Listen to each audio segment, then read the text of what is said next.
একজন মানুষ জীবনে যা চায় অনেক সময় তা পায় না, তখন অপূর্ণতা মেনে নেওয়া ছাড়া আর কোনো উপায় থাকে না।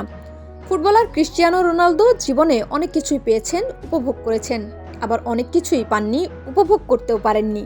যেমন স্বর্ণালী ট্রফি, বিশ্বকাপ।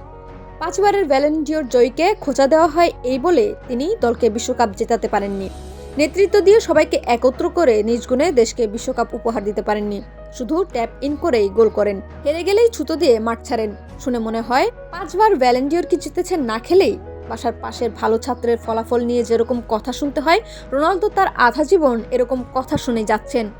মেসি তো পেরেছে, রোনালদো মেসি দুজনেই 26 বিশ্বকাপ খেলবেন, এটা প্রায় এখন নিশ্চিত। যদি এর মাঝে কোনো সমস্যা না হয়, বিশ্বকাপ জয় না করতে পারলেও রোনালদোকে কি ফুটবল ইতিহাস থেকে ছুঁড়ে ফেলে দেওয়া যাবে? সর্বোচ্চ গোল রেকর্ড এখন তার 931 গোল। হ্যাঁ, পেনাল্টি নিয়েই। সব খেলোয়াড়ের গোল পেনাল্টি নিয়েই হিসাব করা হয়, শুধু কি রোনালদোরটা? 1000 গোল হতে রোনালদোর আর কত বাকি? রেকর্ড আর ক্রিস্টিয়ানো রোনালদো যেন এক সুতোয় গাঁথা।